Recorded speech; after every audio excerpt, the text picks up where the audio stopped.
7bet lažybos. 7bet. 7bet lažybos. 7bet. 7bet lažybos. 7bet. Nesaikingas lošimas gali sukelti priklausomybę.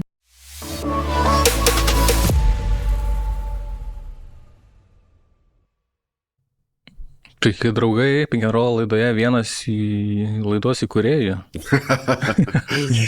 Dainius Adomaitis, grįžęs ką tik iš Japonijos prieš porą dienų. Taip, Dainiau, vienas pirmųjų buvai, tai ir tavo įspūdas, palikimas niekada nebus pamirštamas 15 minučių ofise. Labai malonu girdėti tokius žodžius, tai stengsimės nenuvilti.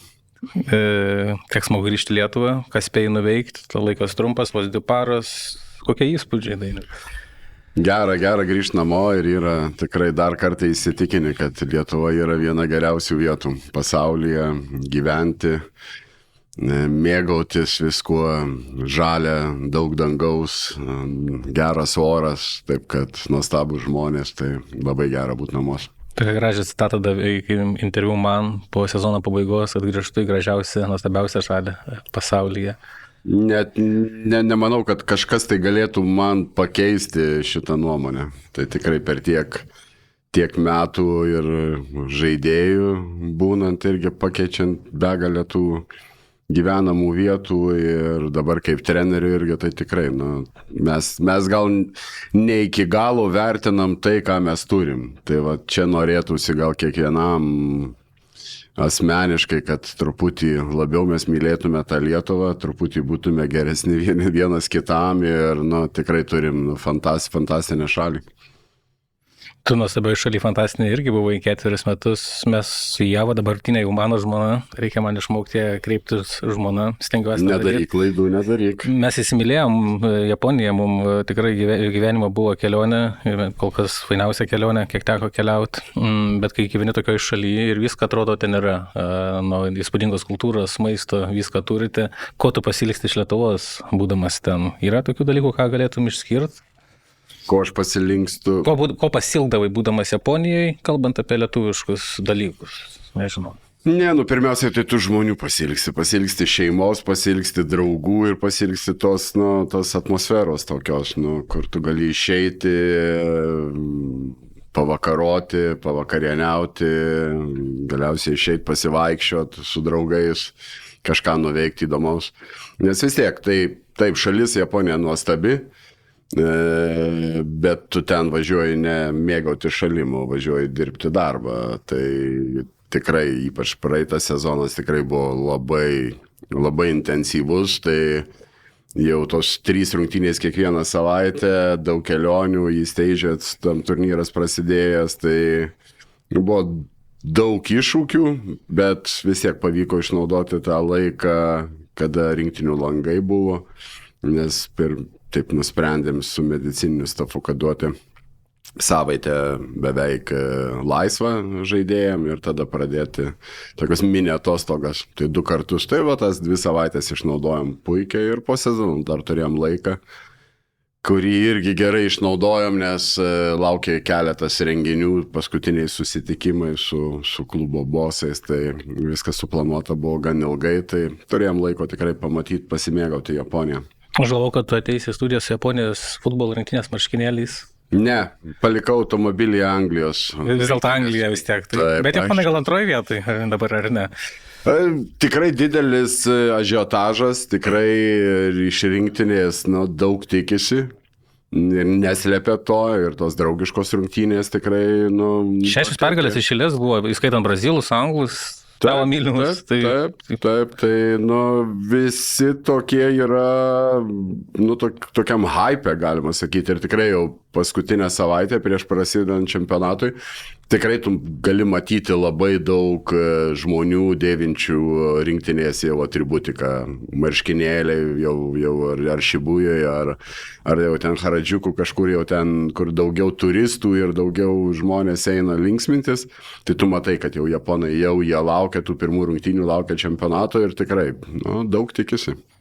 Japonai tokie atrodo kuklus, santūrus, bet dabar pažiūrėt tas citatas iš futbolo pasaulio, Japonijos futbolo pasaulio, mes atvažiavom nedalyvauti, mes atvažiavom laimėti, mes atvažiavom įrodyti, kad mes esame ne tik techniškai greiti kažkokie taktiški, bet mes esame ir fiziški, nors jie tenai mažesnių už visus. Tokios skambios frazės visai, kur man atrodo, nes...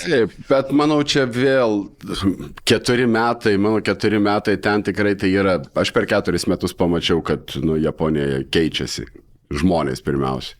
Nes ir laikmetis keičiasi, ir karta ateina kitokia, truputį nebijanti garsiau sakyti, reikšti savo nuomonę ir netgi japonai patys nueiti nuo to tokio kuklumo, kad apie priešininką kalbant vėl jau atsiranda tų tokių drąsių pasakymų ir tokių, kaip sakom, naglų pasakymų kartais. Tai.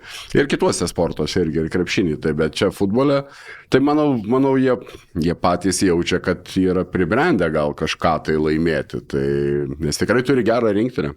Man patiko visada Japonija, o dabar dar buvau Japonijai, tai mano palaikomų komandų sąraše pakankamai aukštai yra. Ir fainas mačas buvo, 2-2 baigėsi. Taip.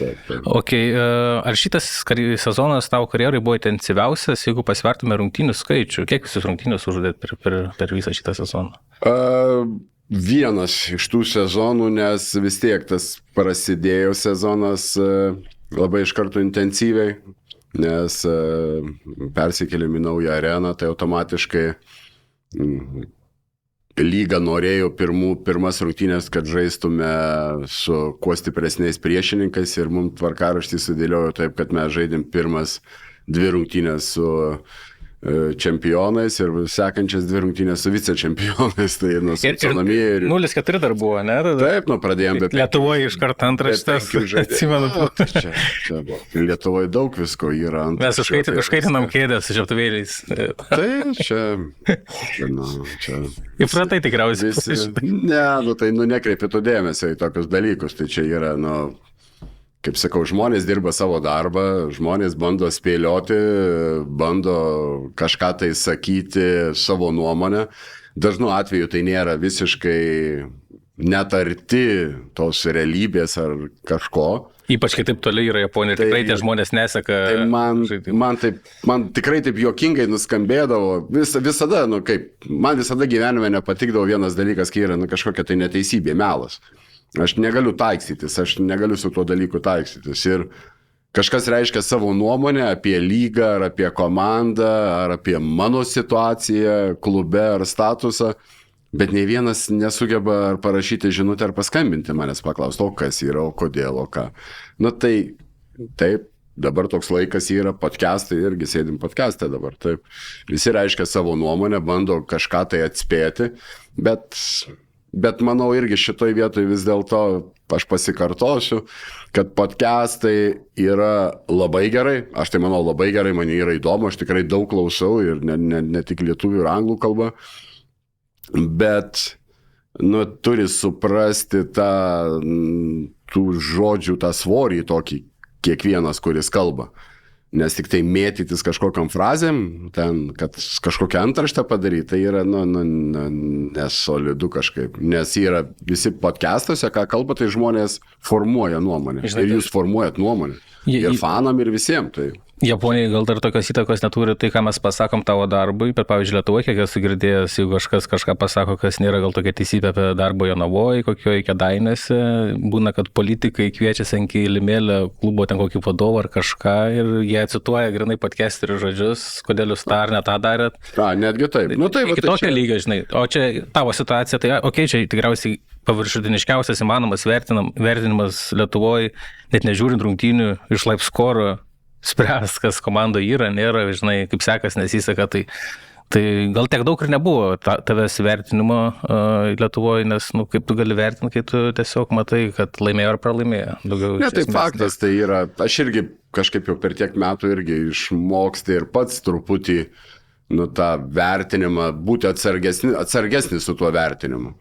Nes, tu vis dėlto, jeigu tu įvertinti žaidėją, ar trenerį, ar klubą, ar lygą, tai tu turi domėtis ir tu turi matyti galiausiai rungtynių, bent kokią 10 rungtynių tos komandos.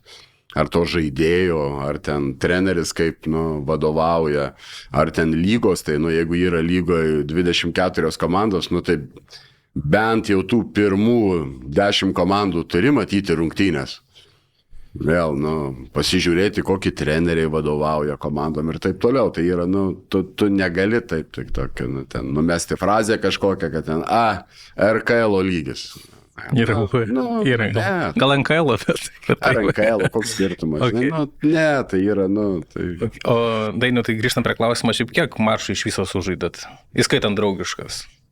Įskaitant draugiškas,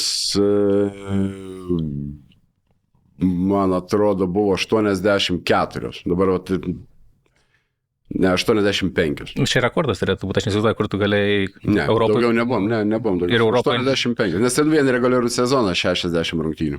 Dabar Žalgiris irgi ten gal 60 reguliariam sezone, ten dvi play-offuose, tada tu žaidėjai įsteigė Super League grupė 4 komandos, 3 išvyko, 3 namuose, 6 Final Fouras, dar 2 rungtynės. 8, tai dar 8, ne, tai jau 70 gaunasi ir 5 rungtynės Imperatoriaus taurė turnyras. Taip, ir po to prieš sezoną ir dar, draugiškas, jeigu tą sakau, kaip įtraukti per langus, irgi visada norėjom draugiškas rungtynės žaisti. Taip. Bet vėl tai, kas, kaip sakai, irgi čia, yra treniruočių pobūdžio rungtynės, tai aišku, su teisėjas ir taip toliau viską, bet vis tiek tokio. Bet, gavosi toks skaičius. Kiek klubui svarbu Imperatoriaus taurė buvo iškovota? Labai svarbu.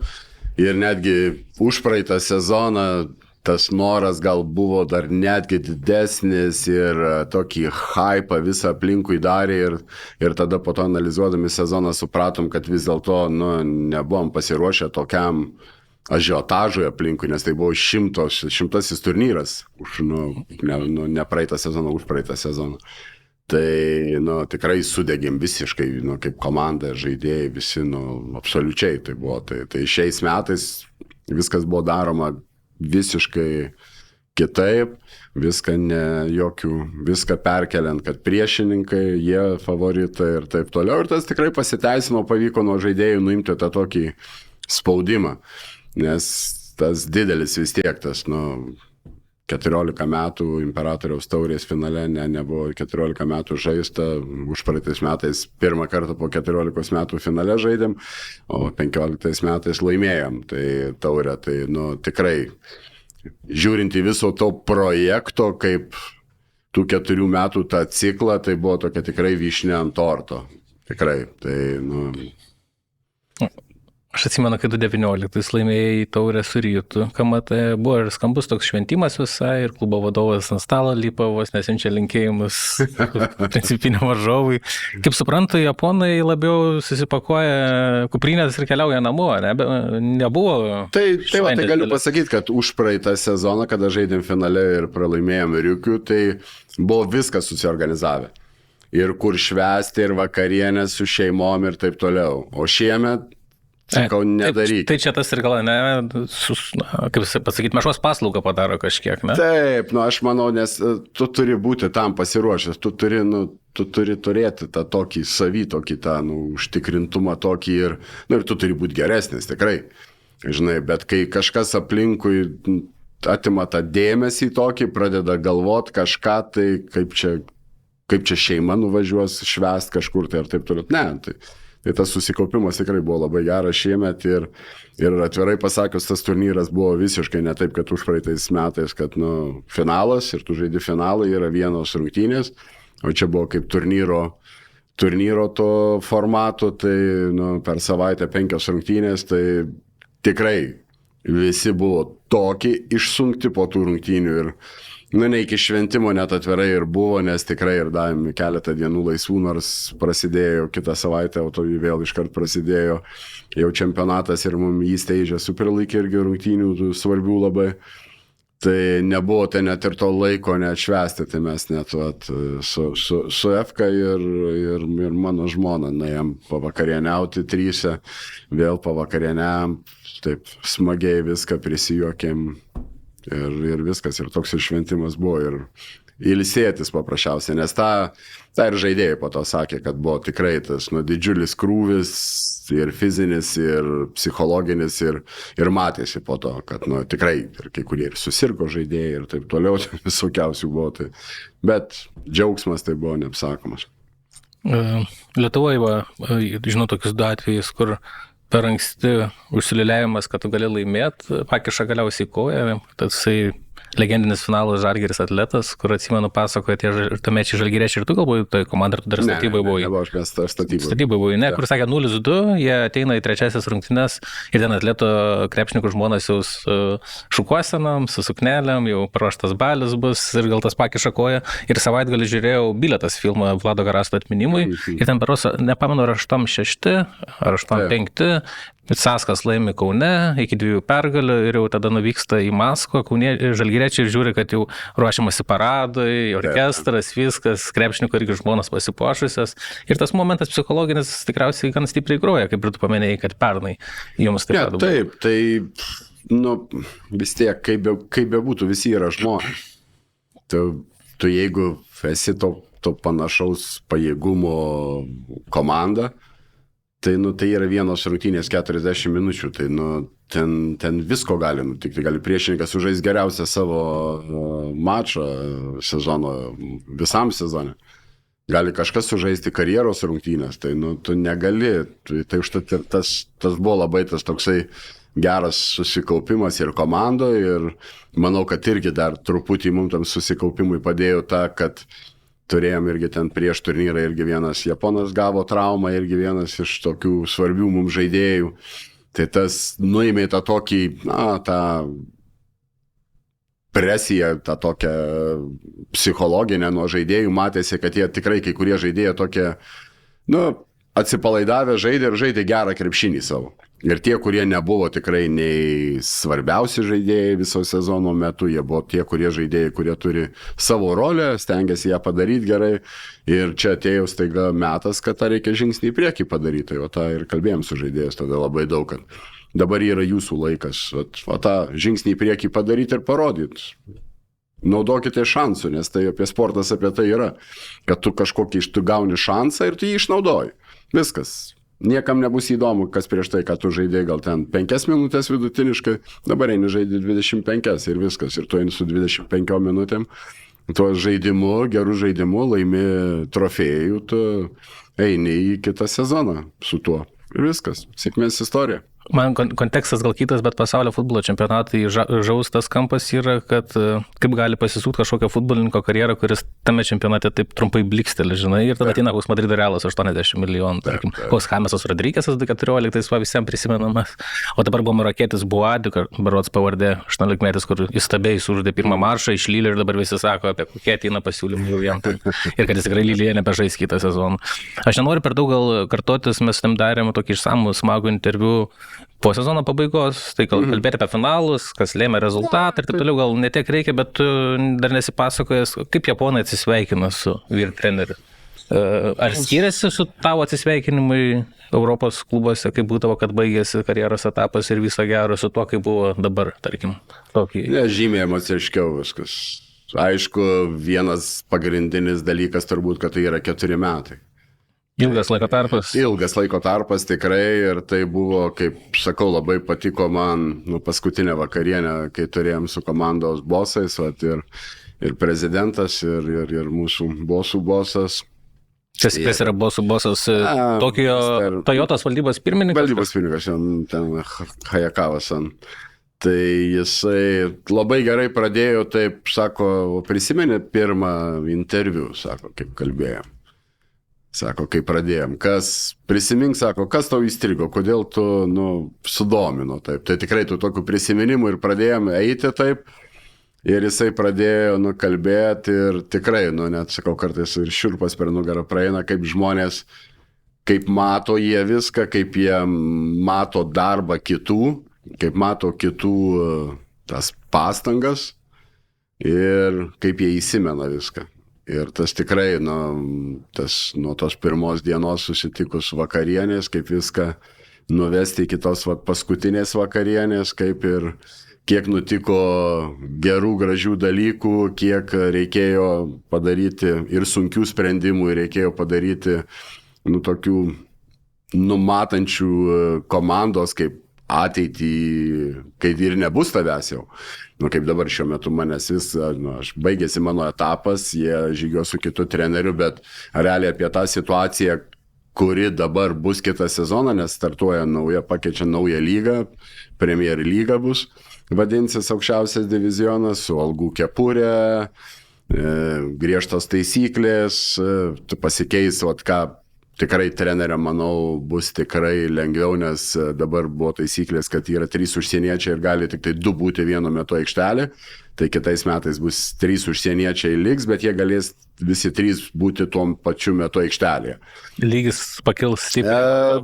Manau taip, bet aš nesutinku su tuo sprendimu, kurį jie priėmė dėl algų kepurės. Nes algų kepurė bus $8 milijonai maksimumas, bet į ten įeina ir mokesčiai. O buvo bent keli klubai, kurie gerokai daugiau turėdavo. Tai Čiba ten turėjo. 20 sakydavai, gal ten... Nežinau, Čiba Vatanabai moka $5 milijonus per O tai ką jie darys tada tokiu atveju, kaip jie apeis? Yra taisyklė, kad tu gali turėti vieną tą kaip franšizę žaidėją. Kuris neįsiskaičiuoja, ne? Kuris nepriklausomai koksai yra jo atlyginimas, tai skaičiuosis $1,5 milijono tam algų kepurė. Tai tokia taisyklė priėmė. Tai ir kiekviena komanda turės. Dabar panašu irgi Nagasakis, irgi ten Baba, kuris rinktinės žaidėjas, kuris irgi tarp G League NBA ten vis buvo ir sugrįžo prieš 2 metus į Japoniją. $3 milijonų žaidėjas. Bet ką tokia atveju algų kepurė dar padarys, kad į titulą pretenduoja ne 6, o 12 klubų? Čia vėl... Ne, tai... Aplygins dar labiau jėgas. Ne, taip, to idėja ir yra, kad nebūtų, tarkim, komandos kaip Čiba ar kaip Gunma, tarkim, kurie, turi... Tai yra privatūs klubai, tai nėra, kaip mes esam, mes buvom Toyotos korporacijos komanda. Korporacijos, ypač Toyota, tai viskas turi būti visiškai, visiems aišku, jokios negali padaryti mažiausios klaidos. Nes bet kokia maža klaida kainuoja darbo vietą, automatiškai. Ne tik treneriai, žaidėjai, bet ir personalas. Tai tu negali, ta prasme, kažkokiu tai ieškoti kitų būdų, kaip apeiti esamas taisyklės. Tarkim, žinom tikrai, kad buvo kai kurios komandos, mes konkuravom dėl vieno žaidėjo, neminėsiu komandos, ten irgi privatus rėmėjas, savininkas tiksliau ir didžiausias rėmėjas. Ir jie dėl to mes žaidėjų konkuruoti ir kaip jau viskas tvarkoj, bet jie paėmė, jie ten didžiausia nekilnojamo turto kaip agentūra vystytojas. Jie tam žaidėjui sako, mes dar to priedo padovanosim namą. Ir viskas, ir tu esi, nesi konkurencingas jau toj kovoje. Toyota gal gali automobilių keletą? Negali, nes tai ne. Tai šitoj vietoje tai man labai patiko, tikrai tai yra viskas, labai profesionalu klube, viskas labai ir sakau, tie pirmi metai buvo tokie, kad ir dabar aš, manau, kad algų kepurė, jie ką kalbėjo, tai buvo jau viskas aišku prieš 4 metus, kaip bus. Tai mes jau tais pirmais metais mes kalbėjom, kad, tas pirmas sezonas, reikia apsižiūrėti visą komandą ir visą, kaip padaryti rebuildingą visiškai. Ir jau antrą sezoną, kad turėti žaidėjus, kurie žais ir po 3 metų, jau kai bus nauja lyga, kuri kitais metais. Tai man jau reikėjo tada daryti sprendimus, žiūrint, gal aš ir jau nebebūsiu, sakiau tuo metu, taip treneri, bet tai yra jūsų darbas, jūs privalo tą padaryti. Tai tikrai, ir po to ir prezidentas ir visi sako, tikrai, daug labai gerų sprendimų, daug užauginta žaidėjų, japonų vietinių, kaip irgi Kai Teips, ten iš paskutinės komandos į žaidėją paėmėm, tikėjom juo, visi treneriai, matėm potencialą ir taip gavosi, užauginom žaidėją iki rinktinės žaidėjų, kuris žaidė olimpinėse žaidynėse ir Alvar komandos buvo... pavadinimas visur figuravo prie jo, tai jie tą labai vertina ir tas yra labai, labai svarbu jiem. Tai ir dar keletą žaidėjų, kuriuos tikrai užsiauginom iki gero lygio tokio, iki, praktiškai yra prie rinktinės durų, taip galima sakyti. Ir jie gal ir bus tokie, tai ir bus įdomu, klubas, kuria linkme eis, kas liečia užsieniečius, ar atsargiai pasiliks visus panašiai žaidėjus ir kokį 1 ar 2 tik pakeis, ar drastiškai bandys, nežinau, dabar jau negaliu atsakyti. Tai sakau, daug labai tų jausmų tokių buvo labai gerų ir tam matosi, kas skirtumas, kaip klausai, pagrindinis, tai žmonės vertina tavo darbą. Jeigu tu įdirbi sąžiningai ir jie mato tai. Nėra tokio overreactiono, ne? Nes tarsi gal tu iškrenti ketvirtfinalį, gal ir kontekstas yra vienam sezonė traumas, gal kitam tiesiog varžovas stipresnis, bet Europoje dažnai būna, kad jau viskas kertama galva. Bet viskas yra, kaip, tu sėdi apie viską, yra diskutuojama ir tu visada diskutuoji apie tai, kokios yra priežastys to. Nėra taip, kad šitas sezonas gal nepavyko, mes dedam daugiau pinigų, kad kitas būtų geresnis. Nėra toks mentalitetas, kad darom, kad geriau būtų. Ne, tu negali to daryti, paprasčiausiai. Aš sakau, kaip mes atvažiavam pirmą sezoną, tai tas biudžetas, kaip laimėjo, kai prasidėjo nauja lyga prieš 10 metų, kai Alvarkas laimėjo du čempionatus, tai jų biudžetas tuo metu buvo beveik dvigubai didesnis už visų. Bet jisai, kaip prieš 10 metų buvo toksai, tai jisai išliko beveik toks pat ir po tiek metų. Bet visi kiti, tai jie tos biudžetus kėlėsi ir komandos kai kurios praeitą vasarą netgi ten po 4-5 milijonus dadėjo, kaip pat ir Nagasakis tas pats, ir Gunma ta pati ten, ir prieš 3 metus ir Čiba. Irgi ten, didžiulius pinigus jie prisidėjo ir viskas. Ir yra sudėtinga taip. Visada labai man patikdavo irgi prezidentas ir jis sakydavo, sako, klausykit, jūs dirbate Toyota. Toyota yra didžiausia Japonijos korporacija, tai yra didžiausias brandas ir vardas, kuris yra numeris 1 pasaulyje. Sporte, nepriklausomai kokia sporto šaka, reikalavimas visada bus būti pirmam. Netgi jeigu jūsų biudžetas yra 5, 10 ar kuris, tai nedomina. Mentalitetas pats turi būti ir jūs turit kalbėti taip, kad jūs norit laimėti ir norit būti geriausiai ir pirmi. Taip, tai kartais jau būdavo, man aš irgi taip sakau, taip jau truputį ramiau, truputį nuimkit, nebereikia to jau pastoviai kartoti, tą pasakom, užsideklaruojam, žinom, bet jau kai ateinam prie tų svarbiausių rungtynių, jau nedarykit to hypo tokio, kad čia dabar laimėsim čempionatą, dabar jau laimėsim tą. Bet kaip, jeigu nesi pirmas, tai nėra ir feilas to pačiu. Žinai, kaip Janis netapo pirmu, atsimeni, tas garsus klausimas buvo, ar šitą sezoną galim vertinti kaip feilą, toks buvo klausimas. Ir jis sako, kad Jordanas žaidė 15 metų, laimėjo 6 titulus, tai 9 sezonai nebuvo feilai. Tai tiesiog dalis. Tai iš dalies taip, tai yra, čia toks labai trumpai, kaip ta long story short, ne, tu pasakytų, 16 sezonų, ten ar 15 sezonų, 6 sezonai nelaimėti, tai gerai buvo, 9 buvo blogai. Ne, man tas visada yra analizė tam, kodėl, kurie žaidėjai, ką pagerino. Didžiulę tą skaičių bazę tokią turėdam, kurią analizuojam ir žinom, kodėl tas yra. Ir nepavykdavo, tarkim, tikrai išsaugoti kai kurių žaidėjų, nes juos užsiaugindom ir kiti juos nuperka už didesnius pinigus.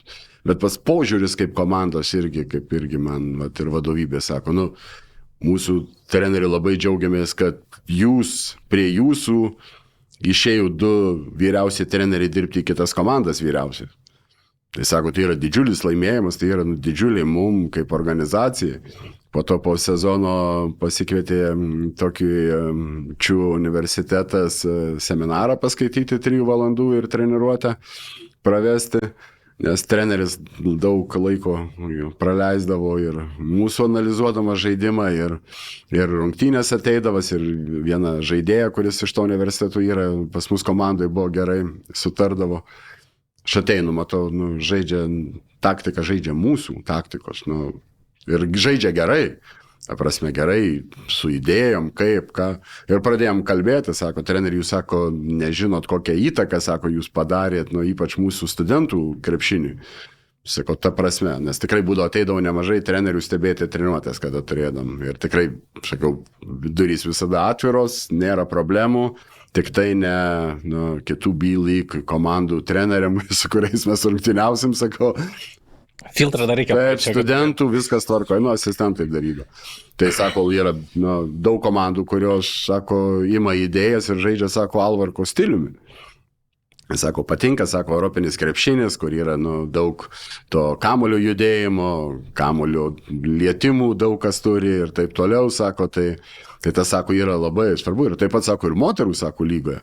Sako, jūs turbūt nematėt rungtynių, bet, sako, jūs pažiūrėkit, sako, Side Spain, sako, tą, ką niekas nežaidė, nebuvo lygoje, ką jūs pradėjote prieš 4 metus žaisti. Sako, daug dabar kas žaidžia, sako, pas mus, sako, lygoje, pažiūrėkit. Tai tokių daug, tokių po to, kai pasibaigė tas visas sezonas ir su klubo vadovybė kalbant, ir kalbant su kitais treneriais vėl, tikrai tai supranti, kad tie 4 metai, jie tikrai buvo labai įtempti, labai daug visko nutiko, įdomių dalykų. Dainiau, ar yra koks, jeigu galėtum išsirinkti vieną dalyką iš Japonijos krepšinio, gal tokia platesnė prasme, vadyba, medicina, taktika, krepšinis, nežinau, beleką, ką perkeltum į lietuvišką krepšinio virtuvę? Ką galėtum paimti? Ką norėtum paimti? Manau, ne tik krepšinio prasme, bet aplamai. Žavėjau vienas dalykas, kurio aš visada žavėjausi japonais nuo pačios pirmos dienos, kaip japonai palaiko vienas kitą. Tas ir palaikymas tuo, kad kai ir nesiseka, kad, tą tokį duoda tą gerą tą tokį, tą palaikymą, tokio, kokio reikia. Ne kažkokį tai feiką, kažkokią... Pirštais nesibaksnuoja, ne? Ir kai gerai sekasi. Jie pasako, kad tai yra labai gerai ir taip toliau. Tai ko norėčiau, kad tikrai būtų, ypač Lietuvos krepšinį ir netgi Lietuvos aplamai gyvenime, kad to mes lietuviai išmoktume labiau vienas kitą palaikyti. Kad galiausiai kartais ir pasidžiaugti vienas kito sėkme. O ne nutylėti. Nereikia bijoti, jeigu kažkam tai sekasi ir yra gerai, tai reikia sakyti, kad tai yra gerai. Kad tai yra gerai, tai yra geras pavyzdys. Jeigu kažkam nesiseka, tai nebūti tas pirmas, kur loja iš karto, kad čia, ar ten džiaugiasi pikdžiuga kažkokia. Ne, turim keistis vis tiek. Tai tas mane tai labiausiai žavėjo ir tas jų palaikymas vienas kito ir tokio, tos analizės, tokio darimo pačio, viens kitam padėjimas. Tai šitą tikrai norėčiau pirmoje vietoje. Šiaip geras kampas nebuvau suveidęs, kad iš tikrųjų 4 metai yra ilgiausias tavo kaip trenerio laikotarpis, ir bet kokio klubo taip ilgai nesi dirbęs. Antanas Reika, žinai, 2 metai, 2 metai ir ten žmonės šneka jo aplinka, kad jis pasikeitė grįžęs. Kaip galvoju, jeigu, tarkim, tavo žmonos paklausčiau, kaip Dainius pasikeitė per 4 metus, ką pasakytų? Ar pats tu gal jauti, ko tu pasikeitė per 4 metus, ką davė iš asmenybės pusės tas laikotarpis? Norėčiau aš pamatyti tavo pokalbį iš šono, taip su žmona man. Gal dar bus? Ja. Galima eit pavakarieniauti, tu sėdėsi, aš klausinėsiu šalia. Ne, gal dukters praeitą vasarą automobiliu važiuojant Vilniuje, dukra taip mestelėjo tokią frazę. Neberzina tavęs skambučiai, nepasikeikina. Ne, aš stengiuosi prie vaikų ir niekada nesikeikti, nes manau, kas tu esi, kokį pavyzdį rodai, tai po to nesitikėk, kad kai vaikai kažką tai daro, tau nepatinka. Tai jeigu tu pats taip elgiesi, tai jau nepamokslauk vaikam. Tai dukra sako, nes važiavam automobiliu ir kažkas paėmė, užlindo ten vėl, aš pristabdžiau, tai vėl ir dukra sako, tėti, bet sako, žinok, Japonija, tave pakeitė. Aš taip net tą prasme sakau, aš sako, tu geresnis tapai, Tu žiūrėk, tu nepyksti, vėl, tu nesignalini, sako, užleidi. Sako, gerai, ačiū dukra. Tai nežinau, čia apie save visada. Yra sunku kalbėti apie save, bet reikia mokėti. Bet aš manau, kad gal daugiau tokį padarė kantresnių, nes aš visada būdavau toksai greitai toksai užsiplieskiantis su vertinimais. Toks labai greitai, iš karto. Vėl. Taip labai greitai, kad viskas atrodo, tas tempas toksai greitai, viskas ir reikia greitai čia ir dabar kažką pasakyti. Ne, tai kartais reikia patylėti. Ar manoma, kad Dainius grįžtų kada nors Japoniją dirbtų? Dabar aiškiai deklaruoji, nori grįžti, grįžai, bet tau tik 52 metai. Gali karjeros kelias vėl? Ne, tai ir išvažiuojant buvo, ne, mes sprendimas tas buvo, mes jau gruodžio mėnesį šeimoje, sakau, kalbėdami ir su žmona, ir su dukrom, mes jau žinojom, kad tai yra paskutiniai metai, baigėsi sutartis ir ir kad grįžtam į Lietuvą, nes yra daug priežasčių, kodėl reikia būti namuose ir asmeninių, šeimininių, tai paprasčiausiai reikia. Ir tau nėra taip. Ir aš ir agentui net buvau pasakęs, kuris Japonijoje atstovauja ir ieško kaip darbą ir bendrauja su klubais, kad ne. Taip, susidomėjimas, kaip sakė, yra ir ar svarstytum, sakau, dėja ne. Dabar šiuo metu tikrai ne. Po metų niekad nežinai, visko gali būti ir yra nemažai pavyzdžių, kur tikrai treneriai išvažiavę ir sugrįžta po to. Ir dabar į Nagojevą irgi sugrįžo Kyoto buvęs treneris irgi. Tai tikrai niekada nesakau ne. Tai yra vienas dalykas, kad tai yra fantastinė šalis. Antras dalykas, kad tai yra labai augantis krepšinis, didelės investicijos duodamos į krepšinio tą vystymą patį ir visada bus įdomi rinka. Tai jeigu jie dar pasikeis kažkokias truputį taisyklės, kas liečia užsieniečių skaičių, vėl, nes aš manau, kad jie tikrai turės problemų būti tokiais konkurencingais, kokie jie buvo, tarkim, prieš 2-3 metus. Nes algų kepurė įvesta tuos tokius limitus, kur tau reikės, ne visos komandos yra tokios, kaip man irgi viena iš užduočių pirmais metais buvo ir iš klubo vadovų, kad mes nenorim būti komanda, kurioje yra 3 užsieniečiai ir jie ten meta 85-90% metimo, japonai vaidina statistų vaidmenį ir jie yra tik tai padeda ten, ginasi ir ten perdavimą paduoda. Kad ne, mes norim, kad tai būtų, japonai būtų irgi svarbų žaidėjai, turėtų savo rolės ir tai yra, vėl, Toyotos požiūris yra tai apie visuose sportuose. Tai irgi čia labai patenkinti buvo, kad irgi tie rezultatai buvo gerėjantis ir japonų žaidėjų. Taip, mes skirdavomės kartais nuo kitų komandų to žaisdami, kad nebūdavo taip, kad užsieniečiai ten tik tai atlieka 90% kokių metimų. Taip, tai stengdamės išnaudoti, bet tai buvo irgi sąlygos žaidimo tokios, pasirašant sutartį ir tai reikėjo daryti ir tai, kai tu įsipareigoji, tu tą darai. Tai vėl, man tas patiko, man visada krepšinis yra komandinis sportas ir stengiasi išnaudoti tas stipriasias pusės savo žaidėjų ir buvo tikrai nemažai iššūkių ir labai įdomių ir labai džiaugiuosi tuo progresu tų žaidėjų, kurie, japonai, kurie padarė, priimdami tas savo rolės ir gaudami tas atsakomybės ir kaip užaugo per 4 metus, tai yra neįtikėtina, tikrai smagu buvo matyti. Ir atsisveikinimas ir buvo su ašarom. Tikrai, nes, tikrai nelengva. Per 4 metus tokį turėjai šalia savęs 2 lietuvius. Buvo Artūras Gudaitis, po to Evaldas Bržininkaitis. Ar buvo daugiau kažkokių bandymų, norų lietuvius, gal gali pagarsinti pavardės? Buvo, atsimenu, žiniasklaidoj Gytis Radzevičius minimas, gal ir tu pats viešai buvai minėjęs, bet tada dėl kažkokių ėjimų, kitų komplektacijų, tau reikėjo kitokio stilius 3 numerį, ne? Ar buvo kažkokių, gal gali pagarsinti dabar, kai baigėsi tavo etapas?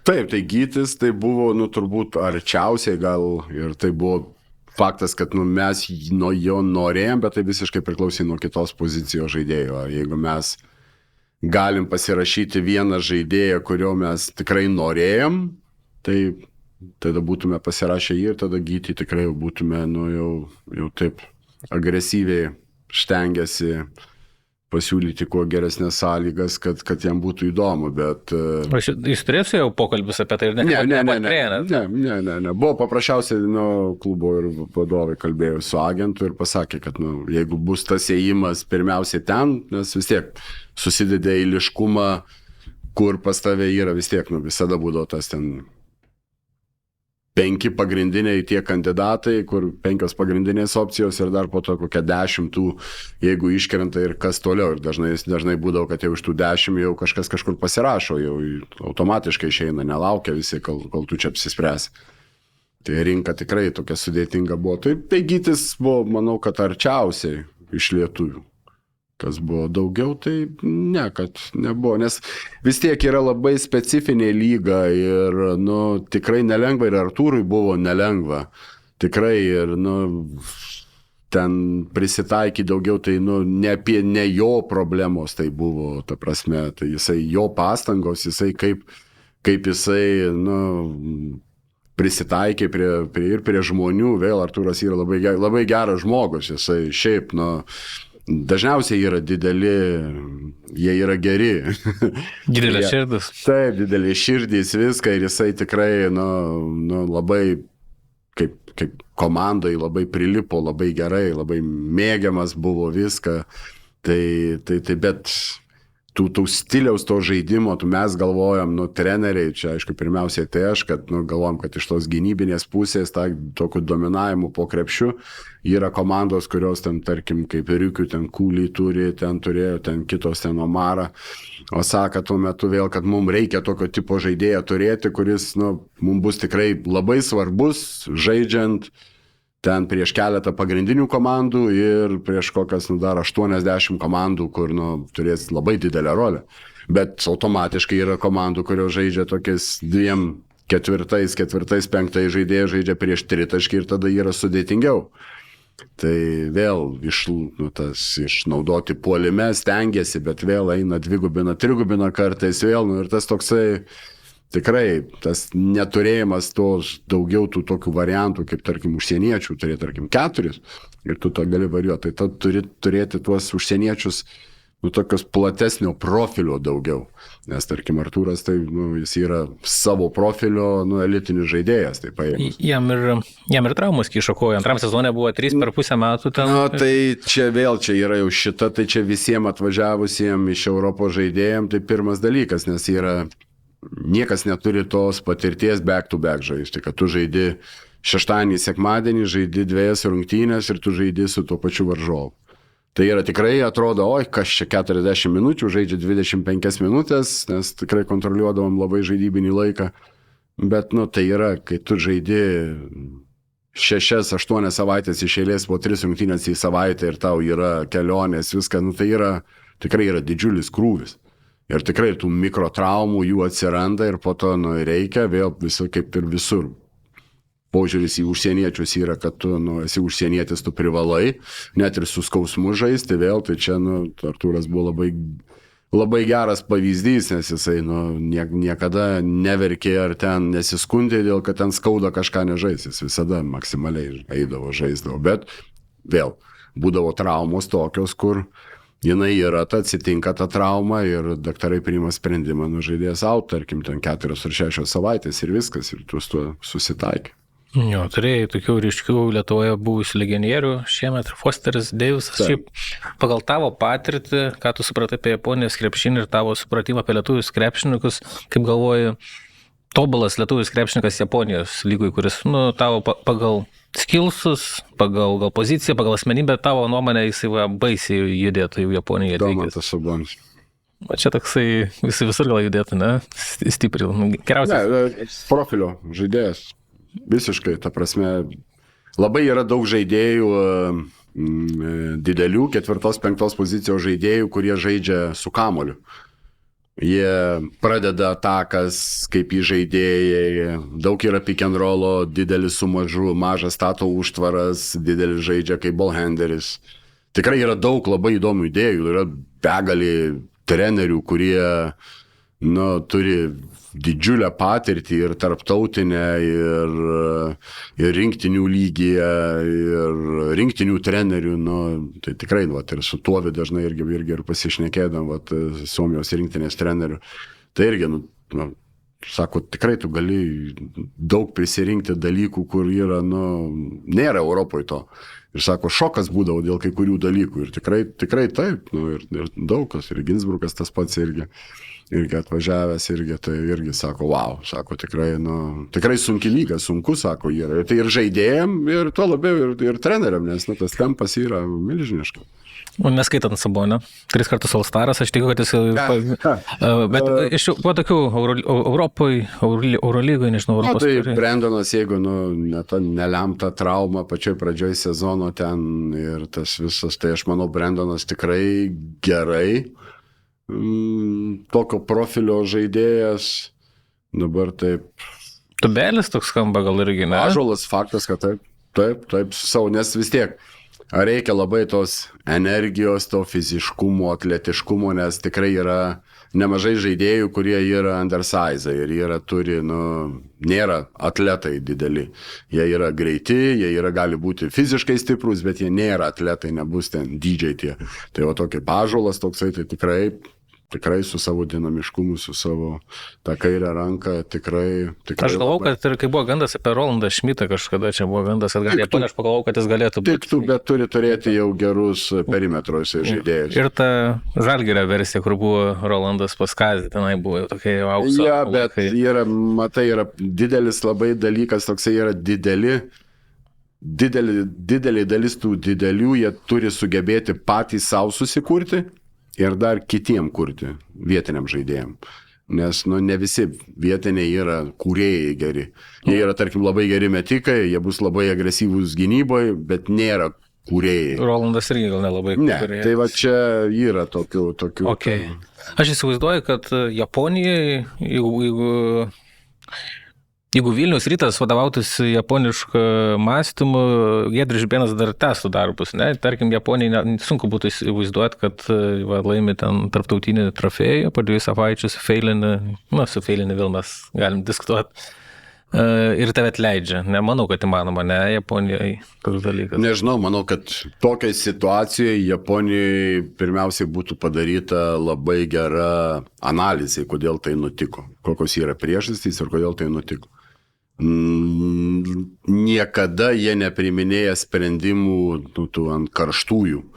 Ir nėra niekada sprendimas, jis vis tiek turi būti labai pasvertas ir pagal hierarchiją praeitas tuos etapus. Nes man labai tas pradžioj buvo labai keista, kalbam kaip su GM-u, sakau, yra žaidėjas, agentas laikys, sakė, 24 valandas, daugiau ne, nes turi pasiūlymą ir nebebus to žaidėjo.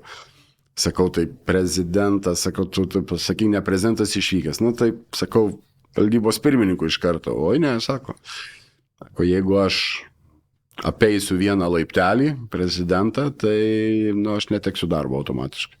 Ir viskas. Ir tai vėl ateina, užtrunka tas procesas, bet jisai toks yra, tu žinai. Ir viskas.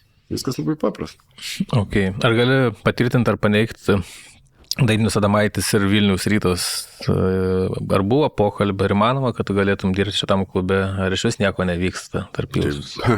Viskas visada yra įmanoma, tik tai aš su nieko nesu bendravęs ir kalbėjęs, o čia jau klausimai turėtų būti agentui daugiau užduodami. Tau nėra keista? Man keista, tu gal daugiau žinai, bet vis dėlto turim klubą, Vilniaus klubą, kuris vienas stipriausias Lietuvoje, turim trenerį, vienas stipriausias Lietuvoje, kuris yra laisvas. Tai natūraliai turėtų būti dialogas bent kažkoks, kaip žiūrėtum, ką mąstytum. Čia klausimas ne man visiškai. Pas mus biznėje yra taip, kad klubai ieško žaidėjų ir trenerių, o ne žaidėjai ar treneriai ateina į klubus ir labą dieną, čia tai. Nežinau, neturiu, sakau, čia klausimas ne man ir aš neturiu atsakymų visiškai.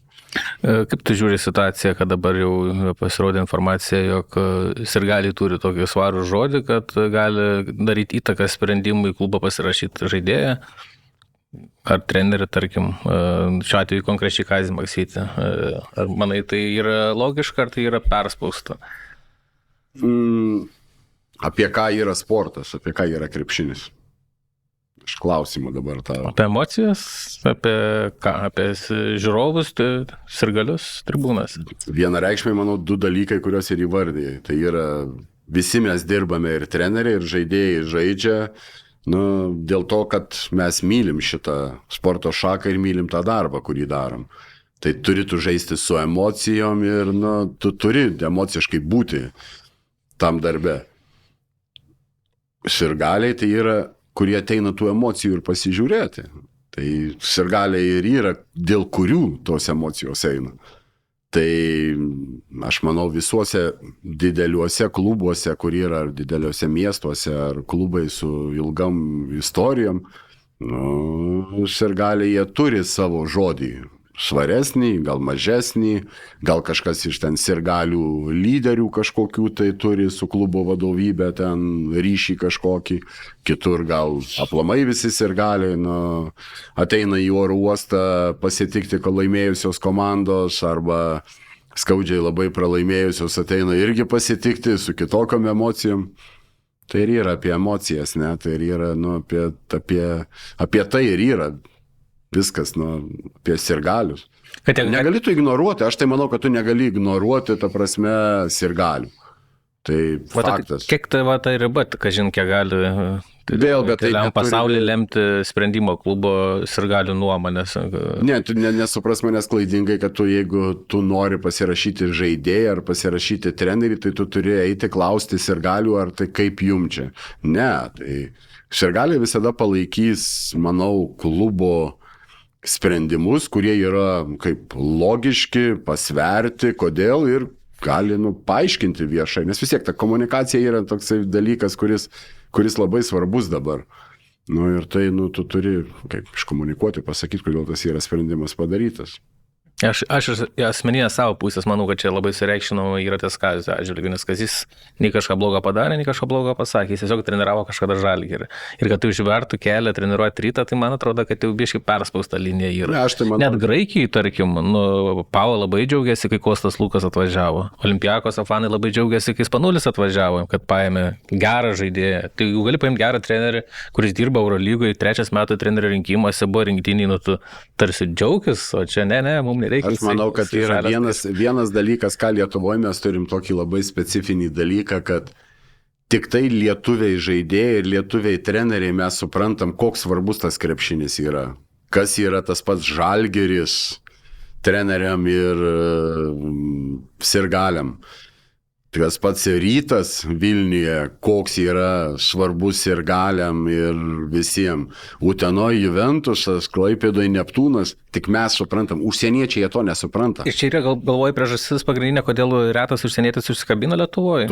Taip, vienareikšmiai taip. Čia vėl banaliai nuskambės, Žalgiryje geriausius rezultatus, geriausius pasiekimus yra laimėję lietuviai treneriai. Ryte kadaise buvo ten tų sėkmingų variantų, bet irgi patys geriausias Žibėnas Kurtinaitis. Ir šiaip, kur bežiūrėtum, labai retas atvejis, kai Lietuvoje kažkodėl suklikina tas užsienietis treneris. Ir nenoriu skambėti nacionalistiškai, man pačiam įdomu yra ta priežastis. Ar dėl to, kad jie nesupranta svarbos, ar jie kultūriškai nepritampa, nes Trinkieris, jis geras specialistas, bet jisai kultūriškai nepritapo prie mūsų, ne? Ir buvo atmetimo reakcija. Nėra, mes lietuviai esam kitokie, vis tiek mes, pati kaip tauta, mes turim tos, turim ir nacionalizmo, kas yra, manau, labai normalu ir yra kaip tauta su tokia istorija tikrai ir kad nebūtų radikalus, tik tai nacionalizmas svarbiausia, žinai. Tai visada gyvenime turi būti, neturi būti kraštutinumų, žinai, ar į viršų, ar į apačią, tai vis tiek turi išlaikyti tuos rėmus. Tai aš tai manau, kad čia mes lietuviai labiau suprantam, kad kiekvienos tos rungtynės kokia svarba yra. Kaip. Ir tarkim, kad ir pavyzdys šiemet Žalgirio per play-offus, kaip matėsi.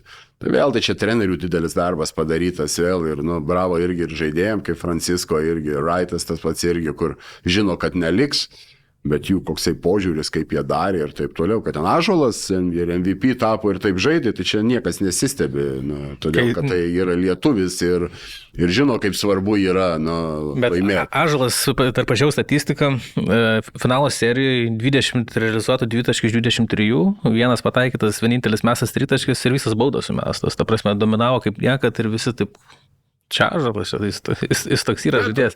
Mes jau normalizuojam absoliutų krepšininko dominavimą. Labai labai džiaugiuosi dėl Ąžuolo, nes tikrai tas yra geras labai pavyzdys, kuris savo veiksmais, savo žaidimu, savo požiūriu jisai tuos visus kritikus tildo, po truputį tildo ir užtildė ir jisai, toks labai geras pavyzdys, manau, yra. Koks tavo ryšys yra su Tomu Masiuliu? Viešai paslaptis, kad jūs draugai esat, ar čia yra artimiausias tavo bendražykis iš tų laikmečio Žalgiryje? Aš pasakysiu, vienas geriausių mano draugų. Galėčiau įvardinti, kur kur, kaip sakau, yra žmonių, kur tau, jeigu kažkokia nelaimė atsitiktų, tai, Tomui skambintum, skambintum tam žmogui ir jisai žino, kad gali man bet kada skambinti ir iš bet kur, bet kada, bet ką iš karto ranka pagalbos bus ištiesta. Aš žinau, jeigu paklausiu tavęs, ar tavęs nestebino, tokius Tomas Vasiūnas sakysi, kad tikrai ne. Ir Šaras tą sakė, jūs tikite vienas kitu, bet šiaip, žinai, ir Tomas sako, kad pirmas sezonas vyr trenerio poste tokiame lygyje vis tiek atveria tokių situacijų, kuriam pačiam buvo įdomu pažinti save, kaip ten dylinti su Francisko Raitu. Kas tau buvo įdomiausia stebint visą tą Tomo pirmo sezono kelionę, kokie gal momentai, rungtynės, sprendimai, gal gali kažką išskirti? Niekas nenustebino, tikrai viskas taip, kaip ką tu galėjai pagalvoti? Gal nustebino tą, kad Tomas toks emociškas buvo. Tomas daugiau jisai nebūdavo, tai bet čia vėl, aš manau, ta emocija yra iš to, kad žmogui yra labai svarbu. Ir jisai, kaip man irgi nepatiko čia kažką, tai kopijuoja kažką, ne, Tomas toks... Nuoširdus atrodė labai. Tai jis nuoširdžiai ir tai yra jau kas jau jeigu jau... tai jau Tomas tai turbūt tas iš žmonių yra, kuris yra, tikrai nuoširdžiausiai darantis savo darbą, kaip sugeba geriausiai ir nuoširdžiai mokantis pasidžiaugti savo ir aplinkinių visų sėkmė ir taip toliau. Tai čia, tai tikrai tos emocijos tokios, ką vėl, ir suprantamos jos yra, ir džiaugsmas tas, ir taip toliau, ir pyktis, kas kai nepasiseka, tai yra natūralu, tai yra, manau, labai, labai geras mūsų tų lietuvių pavyzdys, kad mes, mes natūralūs esam tokie, mes nevaidinam rolių, mes nevaidinam kažkokiu, tai nesiruošim atėję pres konferenciją, ką dabar kalbėsiu. Tai man labiausiai gal ir pres konferencijos net patiko, jisai nebijodavo prisimti atsakomybės, jis nekalbėdavo apie pizzas, bananus, ananasus, ten itališką muziką, jeigu jis suklydus, pasako, kad čia galimai mano klaida buvo, gal reikia prasižengti, gal reikia kitą taktinį sprendimą padaryti. Tai mano jo nuoširdumas ir toks nebijojimas prisimti atsakomybės, o tas paperka šiaip. Ne, tai jisai kalbėdavo tai, ką jisai jaučia ir kalbėdavo apie krepšinį, kaip yra viskas ir nebandydavo nei pats nubėgti nuo atsakomybės, nei kažką tai ten. Taip, treneris tu visada turi saugoti žaidėjus kažkiek, ypač nuo medijos. Tai yra, taip yra.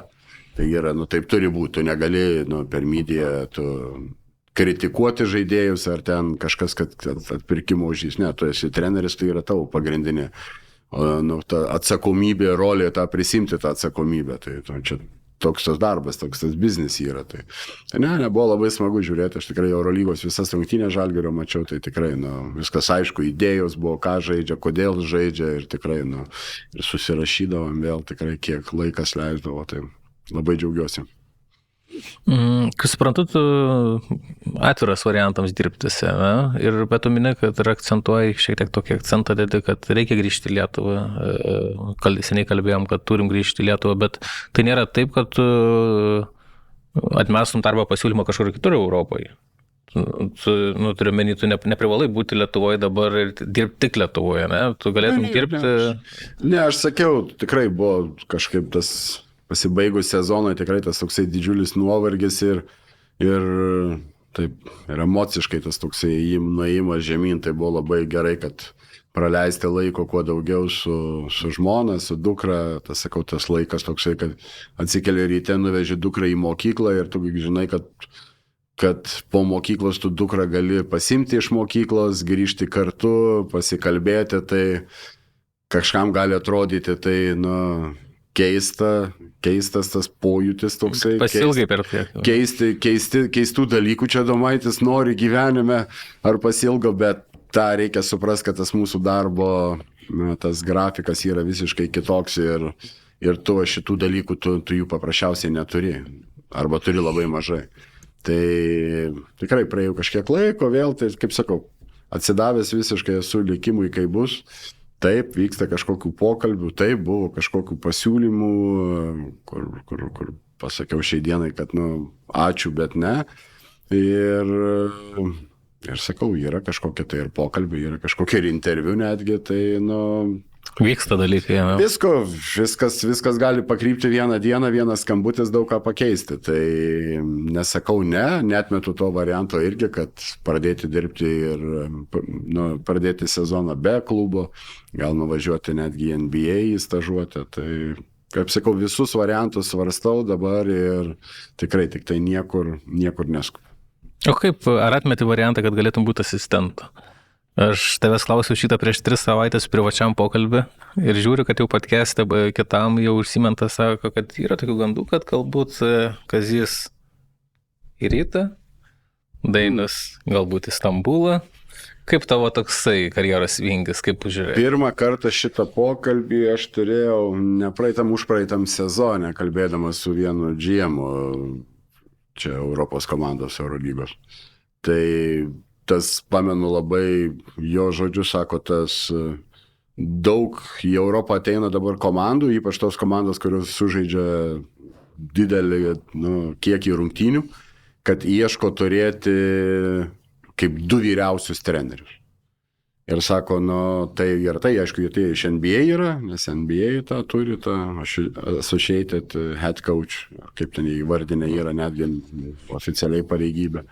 Tai ir jis klausė, sako, ar tau įdomu būtų, ar tu svarstytum, sako, nes mes... Bet nekalbant apie pavadinimus klubų, tiesiog ar taip įdomu būtų būti toje... Paprasčiausiai tai ne pasiūlymo forma buvo, o tik tai klausimų, kaip tu galvoji aplamai, kad ta tendencija tokia iš NBA ateina. Bet ar tu tikėjai to dalyko, kad gali būti 2 karaliai, vis tiek vienas atsakomybę prisiema, vienas galutinį sprendimą priima? Tai faktas, kad yra pagrindinis treneris, vyriausias yra, o antras eina, tai ten tik tai pareigybės pavadinimas. Tai yra asistentas.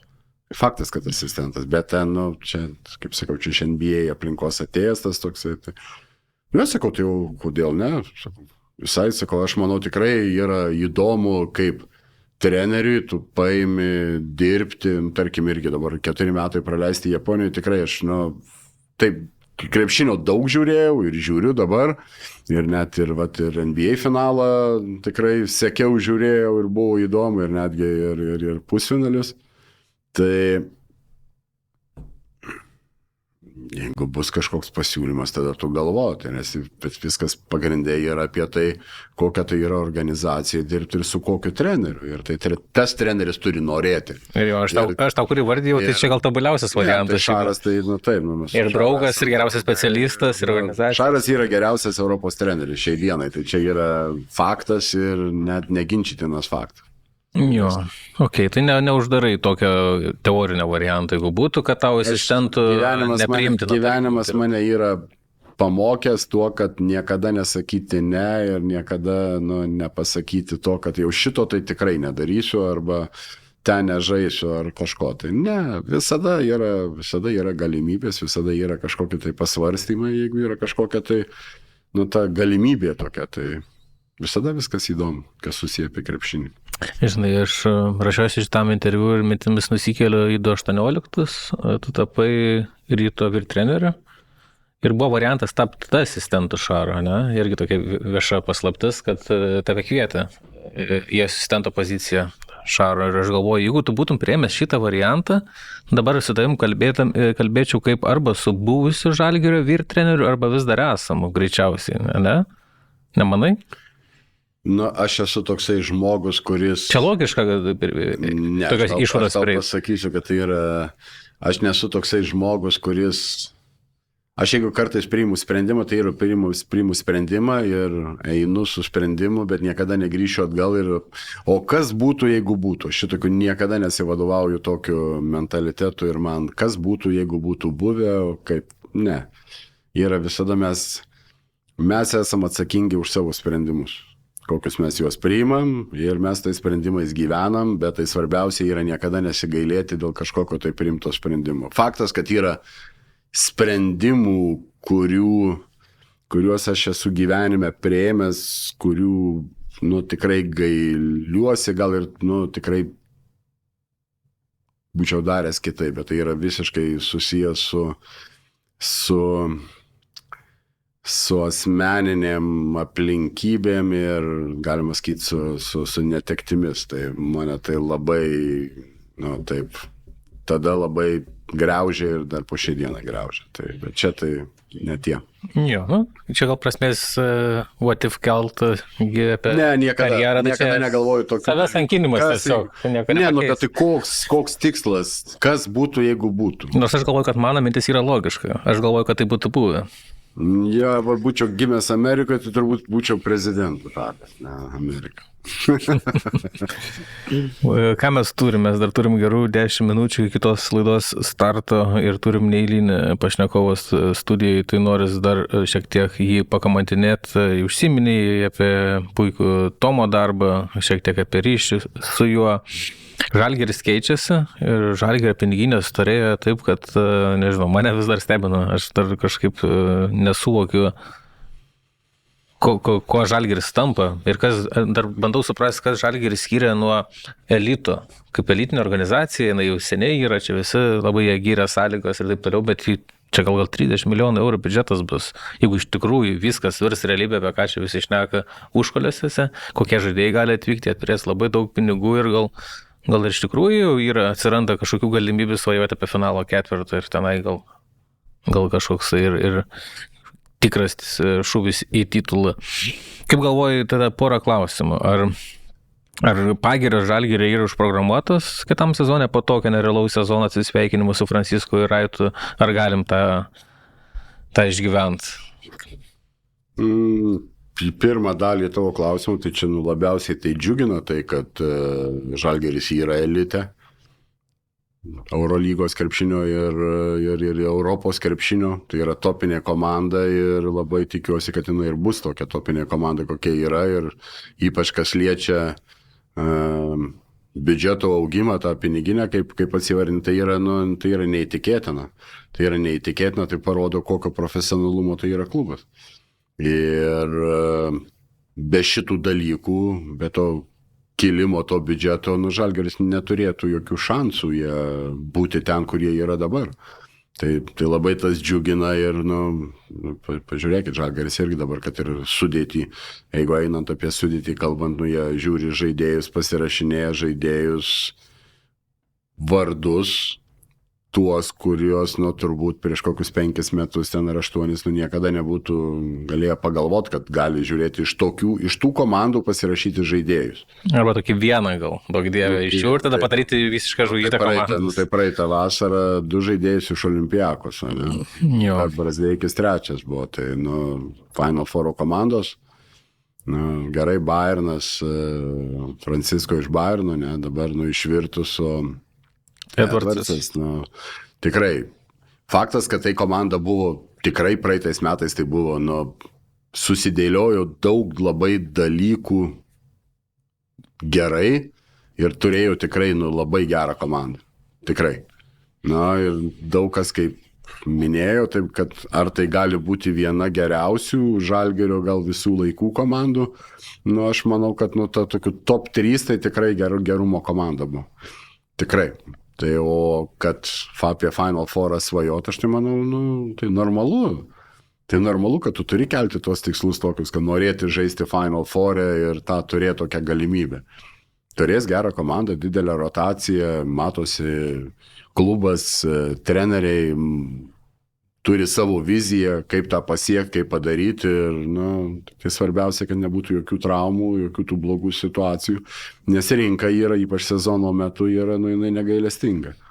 Be to biudžeto tu negalėtum konkuruoti su kai kuriom komandom, kurios ir atėjo, tarkime, Hapoelis, tas pats ir Dubajus, atėjo komandos su kitokiam finansiniam galimybėm visiškai, tai tu turi sugebėti konkuruoti. Taip, profesionalumas, sąlygos, idealios, soldautai, atmosfera, yra žaidėjų, kurie svajojo žaisti tokioje atmosferai, bet tau nebus 12 tokių žaidėjų. Tai ir vėl, tas irgi Ąžuolo, tas virsmas į topinį žaidėją per vieną sezoną iš jauno žaidėjo į topinį savo pozicijų žaidėją Eurolygoje, tai kosmosas tai yra tikrai, tai nebus tai kiekvieną sezoną taip. Ir tą turi visi suprasti, ir fanai, ir visi, ir dabar, ir tos ir kantrybės reikės, nes ateina žaidėjai tikrai iš kitų sistemų, žaidė kitokiom rolėm. Faktas, kad jų rolės, nes nebus, kad keisis drastiškai, bet jos vis tiek bus kitokios. Ir vėl laiko užtruks prisitaikyti, tikrai daug rungtynių didelis kiekis, viskas bus gerai, man. Tai faktas, kad bus labai gili rotacija, čia gal 14-15 jau tokių lygiaverčių žaidėjų, ne? Faktas, kad Žalgiris labai buvo sveikas šįmet, išskyrus Nigelą Williamsą Gosto, ten, nežinau, kiek jis nežaidė, gal 10 turų praleido, kokių iš viso per visą sezoną Dardovis, bet iš esmės daugiau visi vedantys žaidėjai, jie buvo sveiki ir čia buvo gal vienas svarbiausių Žalgirio ginklų. Francisco, vis tiek turim pasakyti, Francisco tai buvo faktorius. Tai buvo geriausias gynėjas Europoje, galim sakyti, ne, jeigu... Buvo elitinis žaidėjas ir tikrai, elitinis Eurolygos žaidėjas ir, su daug aspektų, kurie yra, tai yra, elitinės savybės turintis atletiškumą, lyderystę, tas pagrindinius metimus, ėmimą ant savęs pagrindinių metimų, tai, tarkim, irgi... Kaip parodė play-offai ir kad LKL pačiam, pasižiūrėkite, ir kad ir Eurolygoje irgi buvo, kur iš gynybinės pusės, kaip žaidė gerai.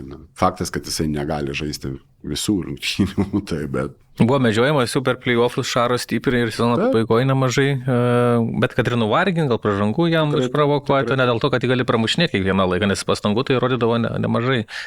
Savo pusę. Priversti, tai idėja priversti žaidėją žaisti abiejose pusėse. Tai, kai tu daugiau jį atakuoji puolime, gal tavo skaičiai nebus patys geriausi, bet tu numuši jo skaičius puolime.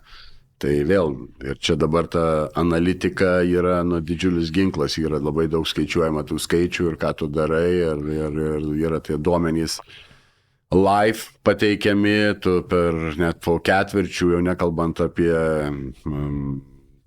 halftime, kai turi pertrauką, jau tu turi begalę skaičių, kur tu galėjau netgi taktiškai kažką koreguoti. Tai visi tą skaičiuoja, visi daro. Tai. Gal net ir per daug tų skaičiukų yra, kaip Kleiza buvo tą legendinę frazę pasakęs, kad moksliukai sugadino krepšinį, sakykime, šelniai tariant. Ir dabar, žinai, tie moksliukai traukia skaičius ir sako, kad Žalgiriui nereikia Jono. Aš tai manau vienas dalykas, kad nereikia nueiti visiškai į tą pusę, kad tik tai skaičiais lemti. Ne, jokių būdų. Tai yra vis tiek, tai yra sportas, tai yra emocijos, tai yra žmonės ir žmonės su gerais ir blogais sprendimais. Tai manau, čia reikia labai aiškiai pasakyti.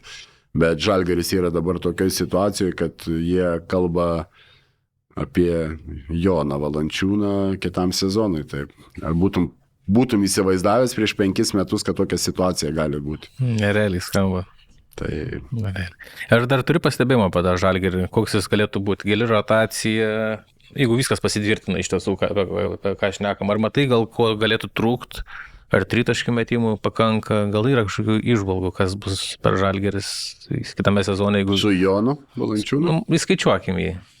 Aš manau, kad jeigu tokio atveju, jeigu bus Jonas, tai bus komanda, kurios matysit labai daug skirtingų braižų.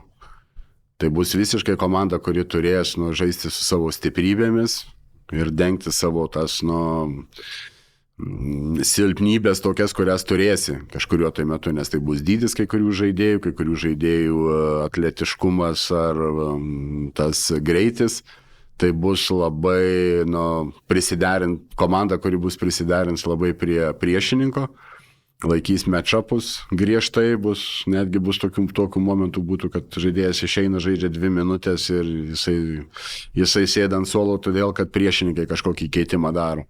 Bus žaidėjų, kurie vienas rungtynę žais gal 12-15 minučių, kitose gal žais 25-30, priklausomai nuo priešininko. Tai tokia, manau, idėja yra.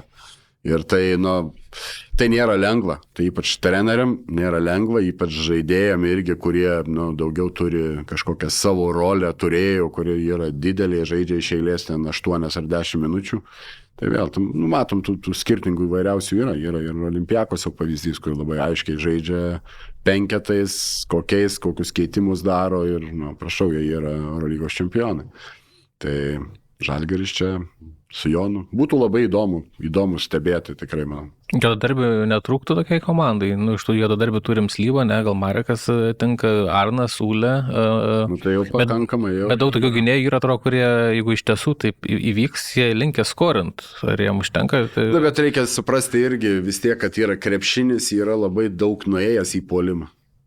Yra tikrai, taip, gera gynyba laimi titulus ir tikrai visi finalai, visur viskas pasimatė ir matosi, kad gera gynyba duoda gerą rezultatą, bet vis tiek tu turi turėti talento puolime, kad įmesti tų taškų, tu negali žaisti su 60 taškų, nėra variantų tau laimėti, tai vis tiek reikia tų 80-90 taškų. Tai talento puolime, dabar puolimas tikrai yra žymiai svarbesnis nei gynyba. Faktas, kad gynyba turi būti solidi, bet daugiau galvojam apie puolimą. Reikės nemažą dalį ir klausimų šiukšlių dėžėmės, bet jaučiu kažkas alsuoja už šitų durų. Noriu pasidžiaugti, kad atvykai, padėkoti, kad atvykai. Noriu ir pareklamuoti, ko dar tikriausiai nesudaręs kolegų iš Basket News. Jūsų gyvą susitikimą Vilniuje Liepos 1 dieną misionierių kieme. Mes su Ieva net svarstam ateiti. Prašom mes svarstam ateiti. Tai jie dar bus tave išnagrinėję po siūlelį. Ja, man reikės ir... Ten gal 3-4 valandas, 3 valandas, sakas, manau, ne, trunka. Dar tokio kalbos apie kiek laiko nebuvo. Tik sakė, kad man reikia kažką įrašyti, pareklamuoti. Tai naudojęs progą. Pirkit bilietus. Nemokamą reklamą, žiūrėkit, gal pas konkurentus portalą. Basket News'as.